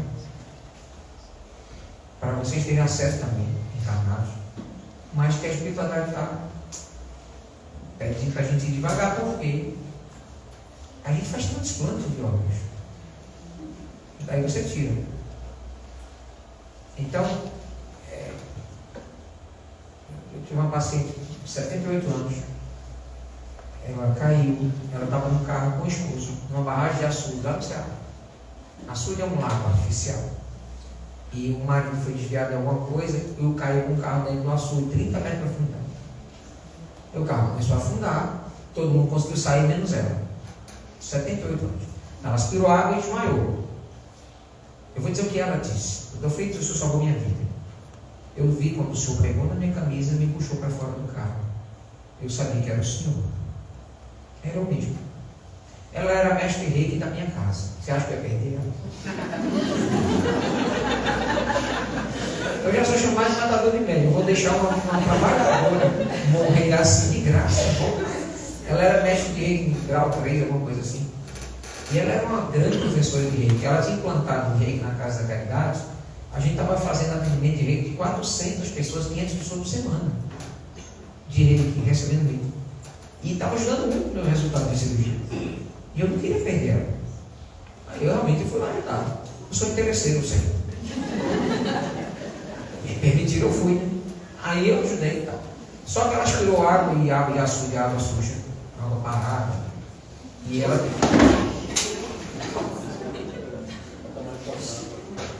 Entendeu? Né? Então a água estava parada. E ela aspirou essa água.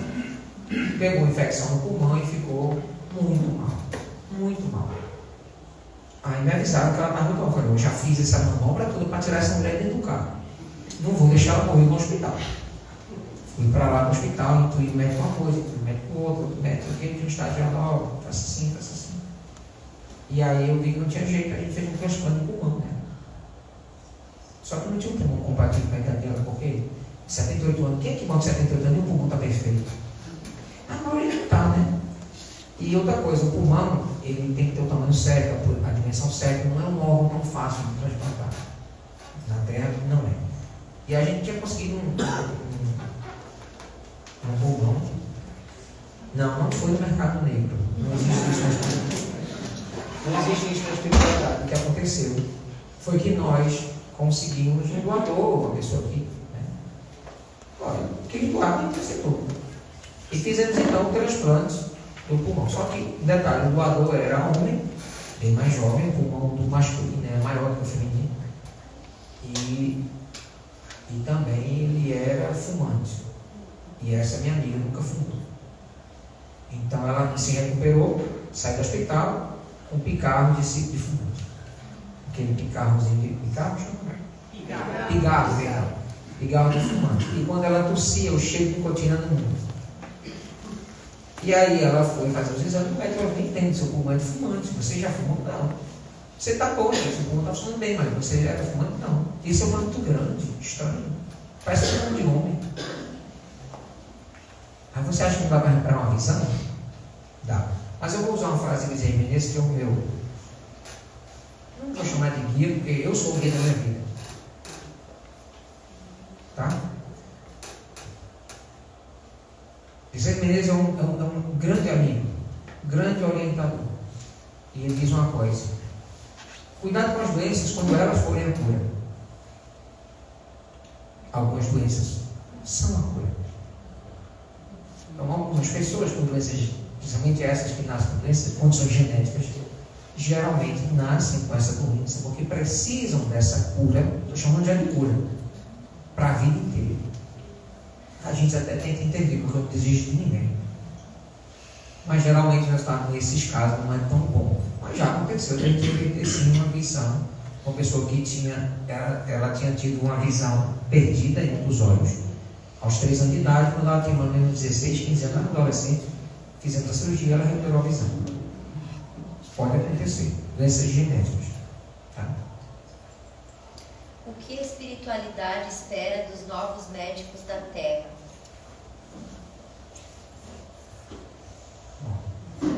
Que eles não esqueçam o juramento que eles fizeram. De ajudar o próximo, procrastinar a morte o máximo possível. Mas jamais perder o contato médico-paciente. Eu tenho notado que os médicos, infelizmente, a medicina se tornou uma profissão muito cruel. Essa medicina, infelizmente, tem imposto aos médicos, agora vou fazer uma defesa aos médicos, tem imposto aos médicos condições de trabalho, jornada de trabalho terríveis, muito difíceis. E isso tem feito com que os médicos, não sei se vocês já pararam para pensar, mas eles têm acesso livre, praticamente, a qualquer coisa, qualquer substância química que haja na face da terra, o médico tem acesso livre a ela. Ele prescreve e vai lá e vai. Conclusão. Os médicos têm, para aguentar isso, usado muito dessas medicações. Desde a faculdade já começa, já não é uma faculdade muito fácil de fazer. E quando se formam, percebem que sabem muito pouco. E nessa tentativa de descobrir mais, eles têm muito receio, muita insegurança, porque são seres humanos. E tem medo. Então, eles tentam se blindar nos vários conselhos, nas várias agremiações que juntam os médicos e tal, e eles acabam seguindo, meio que a risca, o que esses conselhos orientam para protegê-los. E isso afastou muito os médicos dos pacientes. A medicina se tornou muito burocrática, essa é a verdade. Tá? Então, os médicos, infelizmente, eles têm essa... Não são todos, obviamente, graças a Deus não são. Tem muitos médicos bons, se você conhecer algum, coloca o papel e mostra, porque quem sabe a gente consegue desencarnar deles para escrever. Estou prezando gente da minha vida. Mas, brincadeiras à parte, você acha que se o médico é competente e desencarna, ele vai fazer o quê? Vou chamar ele para trabalhar comigo. Ó, normal, tá na fila. Então, a gente vê isso, né? Uma vontade. Tem médicos que são fantásticos. Médicos encarnados que são maravilhosos. Pessoas realmente dedicadas ao amor.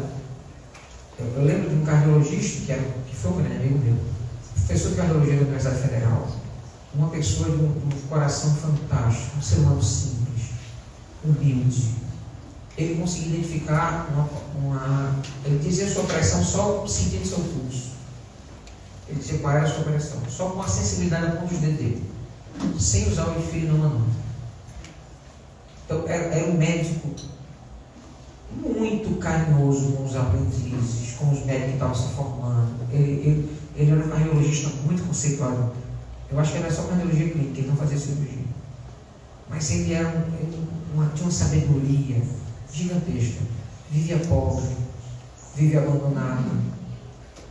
As pessoas, as mulheres que ele teve na vida, as esposas que ele teve, todas abandonaram porque ele só queria saber da medicina. E ele nunca foi uma pessoa de muitas posses, ele não sabia lidar com dinheiro. Ele desencarnou há pouco tempo, vai ver onde ele está agora. Você não quer desencarnar e ter um emprego, não? Como a espiritualidade usa os médicos para os atendimentos? Intuitivamente, não só os médicos. É uma tolice você achar que só tem espírito médico na espiritualidade.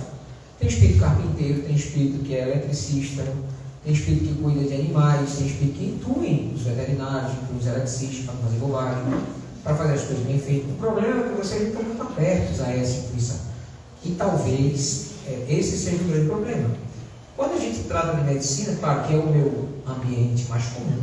Eu vivo em um hospital, eu vivo assistindo cirurgias materiais, dando sugestões ao médico, ajudando na homeostasia, ajudando no controle de uma hemorragia, uma coisa assim. Então, principalmente se for paciente meu, aí é que me interessa, né? Eu vou estar lá para poder ajudar. Então, é intuitivo. Existe uma diferença gigantesca, eu não sei explicar isso muito bem, Roberto certamente sabe mais que eu, entre intuição e mediunidade. A gente não mediuniza os médicos, a gente intui médicos. Porque eu só mediunizo em quem não tem competência para fazer. No caso do meu médico, não tem competência para fazer um serviço espiritual, então eu tenho que mediunizar dele para fazer. Agora o médico, ele sabe fazer, porque ele precisa ter calma, ter paciência, ter clareza da situação, saber contornar uma dificuldade que acontece durante a cirurgia. Deu para entender? Então, é intuitivo. É intuitivo. Certo? Às vezes afasta um obsessor que quer atrapalhar o paciente. Às vezes vai passar a cirurgia para fazer isso, vai ficar conversando com o obsessor. Não, mas eu quero que ele morra. Assim, se ele morrer, ele vai ficar perto de ti. Vai ficar, deixa ele vir, porque ele vive. Tu continua perguntando ele nem sabe que tu existe. Deixa ele vivo. Porque a gente sabe que quem está encarnado, cedo ou tarde aprende. Cedo ou tarde vai precisar da dor, do sofrimento para aprender. E se não aprendeu ainda, é simples, é porque a dor não cresceu, não aumentou, não foi suficientemente grande. Aí quando ela crescer, você aprende. É possível expandir a terapia amor para além do intermédio do Dr. Fritz? É sim. Existem vários grupos que já estão fazendo a terapia amor sem a minha presença. Médicos e espíritos, e também médiuns que estão sendo treinados para executar a terapia amor. Essa terapia que eu expliquei antes é uma terapia para processos de desequilíbrios emocionais. Doenças causadas por desequilíbrios emocionais. Doenças causadas por desequilíbrios energéticos, na verdade. Porque é o processo energético de desequilíbrio que gera a doença física que vocês chamam de depressão, ansiedade, angústia, tristeza e por aí vai. Além dos fenômenos mediúnicos, que prova podemos ter da existência da vida após a morte? Agora isso pergunta, talvez ela não seja para mim. Ela seja ideal para um espírito elevado. A grande finalidade pelo que eu entendi de uma palestra que eu assisti, é o seguinte: a grande finalidade do espiritismo não é provar nada para ninguém, mas fazer você entender que você é um espírito. Se você entender isso, está tudo certo. Por quê? Porque se a vida se encerrasse em uma única encarnação, entende? Eu peço a você, me convença. Me convence uma criança de 1 ano e meio que teve um câncer, passou a infância inteira em um hospital, sendo despertada por agulha, aos 2 anos de idade se encarnou por esse câncer. Eu pergunto, que Deus justo é esse? Se a gente analisa a coisa sob a ótica de uma única encarnação, Deus é um sádico. Então, se você não acredita em reencarnação, você não deve acreditar em mais nada. Porque nada mais faz sentido. Se Deus é bom e justo, por que é que eu olhando daqui vendo o rosto de vocês? São todos muito diferentes dos outros. Deus é bom e justo, é você ser de linguagem. Então, onde é que está a justiça? A bondade. Na diversidade. A justiça e a bondade está na construção, no esforço, na dedicação, na vontade, no alcance, e cada um consegue através do seu próprio merecimento. Merecimento. A palavra que você não pode ouvir. Porque envolve esforço. É mais fácil que alguém entenda. Lembra do papai e da mamãe que eu falei mais cedo na nossa conversa? Se você continuar suprindo seu filho com sim, e ele não aprendeu não, quando ele ficar porque ele ouviu o primeiro não, ele vai pensar em se matar. Porque ele não vai saber lidar com a frustração. Muitos casos de adolescentes de 14 a 38 anos que têm cometido suicídio, que é o número mais, a faixa maior, é 14 e 38 anos. 14, porque começam a ouvir os primeiros não da vida, que os pais hiperprotegeram, e 38, que já ouviu não demais e não consegue mais viver. Então, é uma faixa de idade que a gente, alguns que vocês não têm acesso, porque os governos decidiram não divulgar mais. Os suicídios são números muito escondidos e subdimensionados, viu? É muito subdimensionado os números de suicídio na Terra. Não é só aqui no Brasil, no mundo inteiro.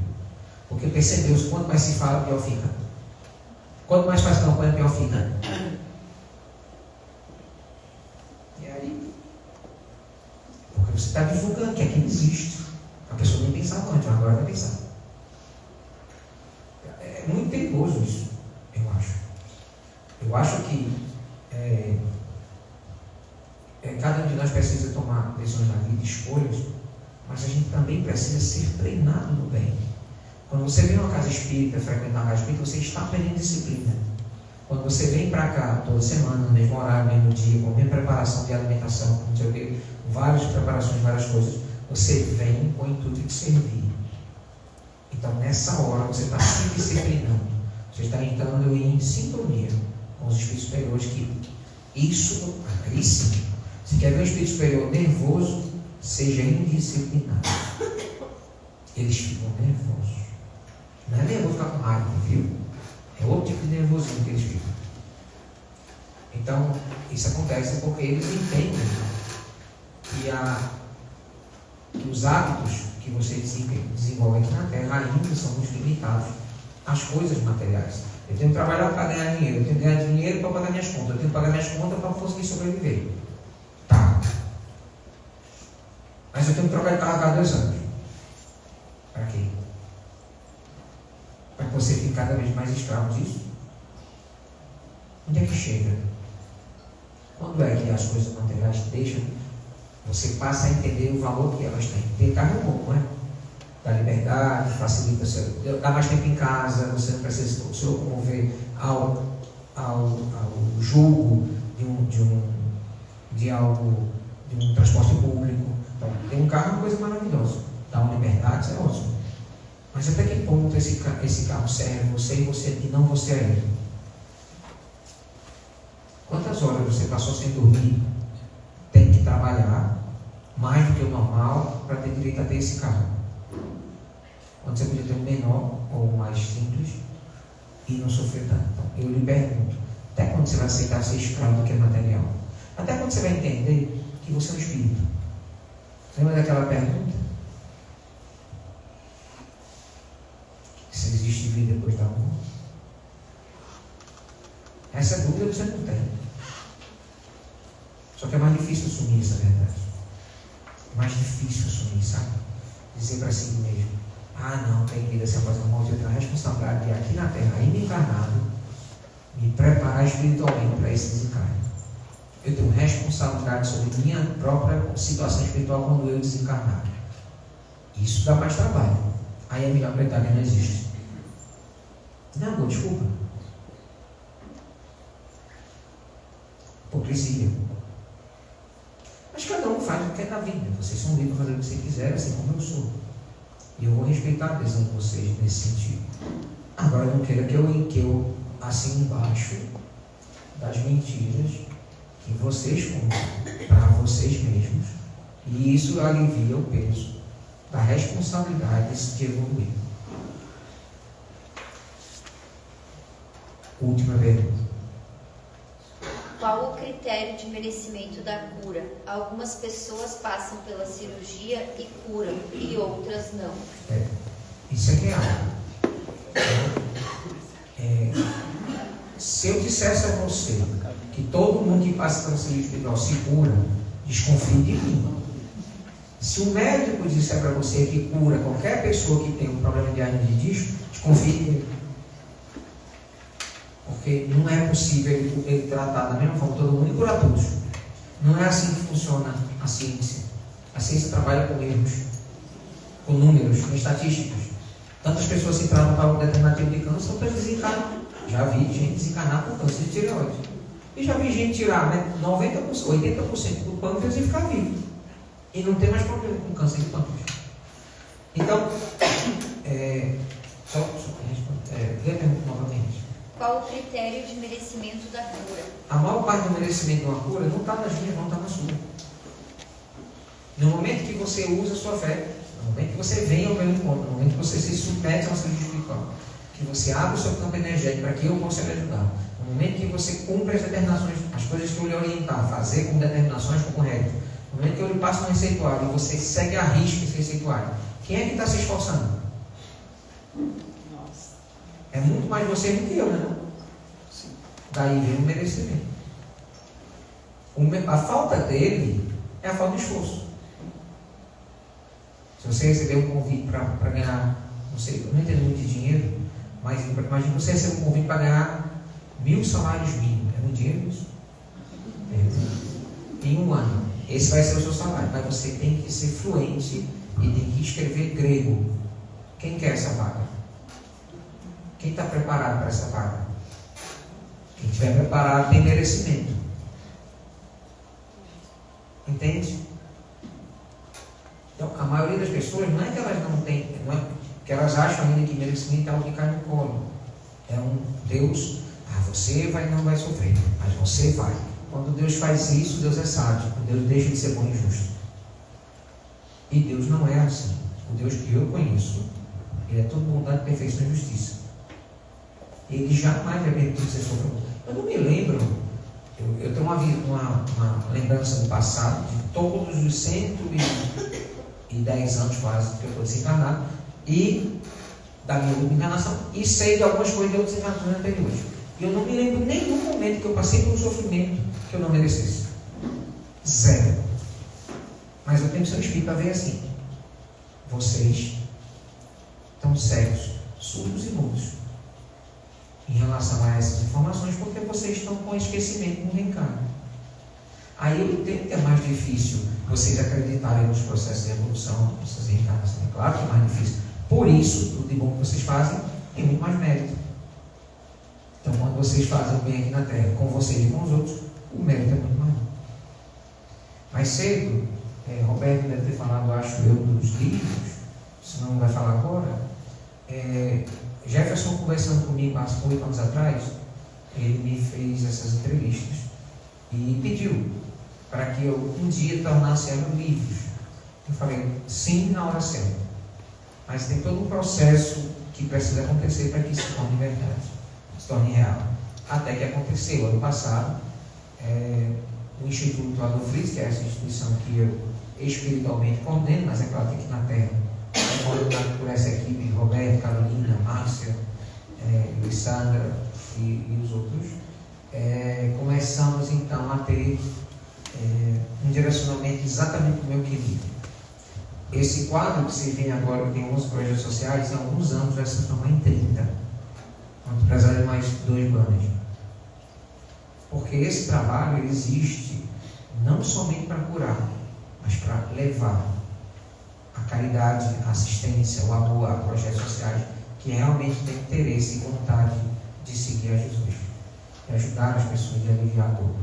E aqui nós não vamos fazer absolutamente nenhum tipo de julgamento, de nenhum tipo. Ah, mas o mundo está assim por causa disso. Ah, porque o político, porque não sei quem, não interessa. Não estamos aqui preocupados com isso, nós estamos aqui preocupados com a alívio da dor. É só essa a minha intenção e essa é a razão da minha existência. Eu agradeço a todos vocês e durante os próximos 2 dias, obviamente, eu não vou estar tão simpático. Afinal, eu vou estar trabalhando. Vocês trabalham e ficam em casa com a mesma roupa? Não. Vocês vão para a praia com um casamento com a mesma roupa? Não, né? Pois é. Quando eu estou trabalhando, eu fico concentrado no meu trabalho, eu não admito que ninguém me atrapalhe. E aí eu fico um pouco mais duro mesmo, mas sou eu. Tá? Sou eu sendo eu mesmo. E é o que me faz tão feliz. Porque não há felicidade maior do que quando você colhe o bem. Mas eu só teria felicidade de colher o bem se eu fosse o semeador. É isso que eu desejo a todos vocês. Semeiem o bem. Porque vocês só vão ter felicidade real quando vocês colherem o bem que tiver a assinatura de vocês mesmos. Fiquem com Deus e até uma próxima oportunidade.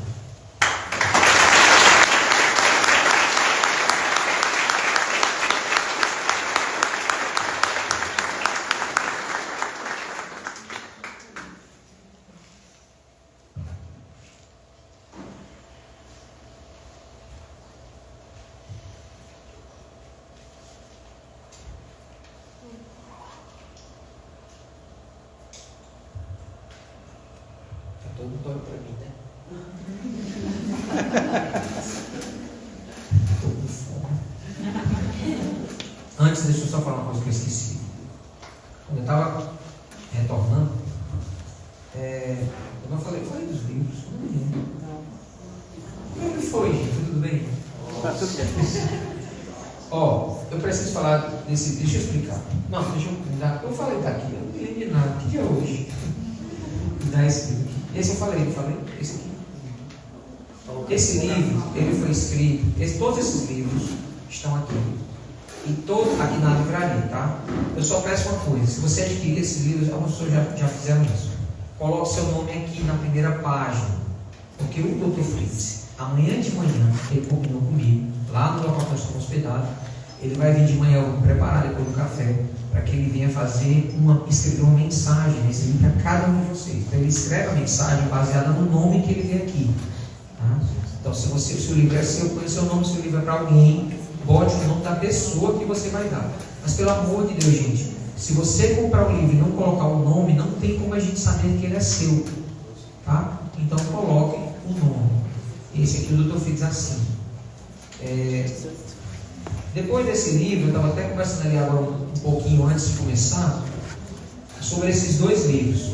Esses dois livros foram escritos para facilitar a compreensão desses dois assuntos, mediunidade e espiritualidade. Mediunidade é um assunto que a gente entende, mas te compreende mais ou menos, mas é um assunto que requer muito aprofundamento. E às vezes os livros de mediunidade não ajudam muito, porque eles são muito técnicos. É difícil de ler alguns livros de mediunidade, eu reconheço isso, eu já li quase todos que existem, né? E esse livro foi escrito com o pensamento de tornar o assunto mais fácil. Então, por isso, esse é um livro 100% perguntas e respostas sobre mediunidade. Tá? Esse livro foi lançado, aquele foi lançado em 2015 e esse aqui foi lançado em 2018. Esse aqui foi lançado em 2023. Eu já fiz o lançamento desse livro aqui, já? Espiritualidade? Tá. Então, esse livro também vai ficar aqui. E todos esses livros, sem exceção, põe teu nome na primeira página, para que a gente retorne com eles amanhã. Amanhã ele vai vir com esses livros para cá, já com todas as mensagens no livro. Esse livro de espiritualidade, já faz uns meses para cá, vocês não sabem disso, mas quem está autografando ele é a doutora Sheila. A doutora Sheila é um espírito que trabalha também com a gente nas ciências espirituais. Por quê? Porque o assunto espiritualidade tem muito a ver com ela, porque ela é um espírito bem evoluído. Já deve ter ouvido falar dela, da irmã Sheila. Não? Não falaram? Não falaram. Ela foi aqui na Terra uma enfermeira. Quando ela desencarnou, ela foi estudar medicina para acompanhar o Dr. Fritz, que é o pai dela. Ela é filha do Dr. Fritz. Só que o Dr. Fritz renegou ela em vida. E foi ela que socorreu ele do sofrimento da espiritualidade nas trevas. A vida é uma novela. Hein? É um dia depois do outro, não? Então, a irmã Sheila, a doutora Sheila que gosta de divulgar, de assinar esses livros. Mas ano passado, nós ganhamos esse livro. Eu vou explicar para você. Eu só tenho esse aqui, porque eu trouxe para mostrar, porque os nossos livros que vinham para o Rio Grande do Sul não chegaram ainda, eles só chegam daqui a 3 dias, tá? Mas a gente tem do estoque antigo aqui, tem todos os livros, inclusive esse que a gente trouxe na bolsa, para vocês conhecerem, esse aqui, ó, que eu falo já dele. Esse aqui foi o seguinte, uma moça chamada Carla, porque é o nome dela, a autora desse livro. Ela é uma médium, ela mora na cidade de North Chelmsford, acho que é isso o nome. Fica em Massachusetts, nos Estados Unidos, perto de Boston. E ela recebeu, durante a noite, em desdobramento do sono, ela recebia imagens, figuras, e ela acordava durante a noite, pegava o papel e caneta e começava a desenhar. E ela foi escrevendo, desenhando esse desenho, eu não sabia para quê. E ela é responsável pela evangelização infantil de crianças no centro espírita que ela faz parte. Aí o que aconteceu? Ela começou ela mesma a desenhar esses livros. Gente, olha a qualidade dos desenhos que ela fez. E a cada desenho desse, certo? Ela atribuiu um capítulo do Evangelho. Porque depois ela foi perceber que cada desenho tem uma sintonia com os capítulos do Evangelho. Aqui é o capítulo 2, ó. Meu reino não é desse mundo, tem naves espaciais, o universo. Então esse desenho vieram de forma intuitiva, mediúnica, né? E ela foi fazendo isso com todos os capítulos do Evangelho para as crianças colorirem e terem acesso também às informações, né? Aos textos do Evangelho. Beleza. Aí ela chegou para nós ano passado e falou assim: Roberto, esse livro filho do meu coração, mas eu não quero esse livro para mim, eu quero doar para vocês. Porque vocês viajam o mundo inteiro e eu quero que esse livro chegue em todas as crianças. Eu falei: amiga, deixa com nós. Porque se precisar alguém que viaja, sou eu mesmo. Aí a gente, tá bom. Aí a gente levou para o Dr. Fritz. O Dr. Fritz avaliou e falou assim: não, o Instituto não vai aceitar esse livro. Esse livro vai ser doado a uma instituição apenas chamada ONG Nosso Lar, que fica na cidade de Juazeiro do Norte. Aquele banner é a primeira que aparece lá em cima. Tem lá também a rede social deles, tá, gente? E aí a gente colocou aqui junto com a capa um papel de explicação do que é a ONG Nosso Lar, que é um trabalho com 150 crianças, e o livro é um livro infantil, então tem tudo a ver. Então 100% da renda desse livro, que está vindo lá de Fortaleza, chega aqui em 3 dias, vai estar aqui, tá? Se você quiser adquirir esse livro, é simples, a gente criou ali uma tabelinha, você deixa, paga e coloca seu nome na tabelinha, que quando o livro chegar, a gente vem aqui deixar o livro com o nome da criança, tá? A gente pede que você pôr o nome da criança, ou o seu, né? Tem gente que gosta de pintar, né? Não somente das crianças. E o Dr. Fritz também gosta de fazer mensagem nesses livros, tudo bem? Tá. E por último, claro, que é o livro, que é o motivo da gente estar aqui, que é o lançamento desse livro. O Dr. Fritz acho que ele deve falar dele, né? Esse livro foi uma entrevista que foi feita com o Jefferson uns anos atrás, e agora o Dr. Fritz decidiu transformar em livro. São 4 livros, esse aqui é o primeiro, por isso que tem esse número bem grande, esse na frente do 1. E esse livro, gente, tá incrível, um livro pequenininho, né? Um livro de bolso. E é só para que você se aprofunde cada vez mais. É um pouco do acho que vocês viveram hoje aqui, nesse mundo espiritual. E ver, olha, vou dizer para vocês, eu convivo com os espíritos há mais de 30 anos, eu digo a vocês, os espíritos são seres humanos. Kardec dizia isso, a gente parece que não quer acreditar. Os espíritos são apenas as almas das pessoas que viveram na Terra. Só isso. O Dr. Fritz é um ser humano que ri, que brinca, que chora, igual qualquer outro. Quando ele está trabalhando é que ele fica meio duro. Mas quando ele está na conversa às vezes com a gente, fazendo plano, esse lado desumano do Dr. Fritz. Mas as experiências dele na vida espiritual, o que ele passou aqui, hoje eu estava lendo junto com ela, a gente bolava de rir. Uma coisa, o Dr. Fritz descrevendo como foi que chegar na espiritualidade, todo arrogante, alemão, militar, médico, não sei o quê. Aí teve uma pessoa que recebeu ele de um jeito bem seco, ele ficou indignado, ele começou a brigar. Aí ele narra essa história, que ele estava lendo, ele morrendo de rir, né?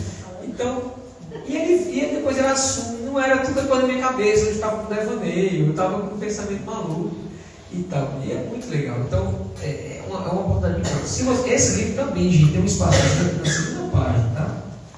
Deixa eu mostrar aqui para vocês. Umas mensagens, os doutores têm feito mensagens nesse livro, aqui ó, vem uma linhazinha para colocar seu nome, esse espacinho embaixo, o doutor deixa mensagem. Essas mensagens aqui são bem, às vezes bem específicas, tá? A gente tem notado isso aí. Esse aqui não deixa nem tocar no livro, quando a pessoa bota o nome, é ele que vai fazer o autógrafo, tá certo? E a mensagem. É isso. Alessandra, deixa eu falar para você, Alessandra, essa aqui, tá? Mas vocês não podem aplaudir ela, porque ela fica vaidosa.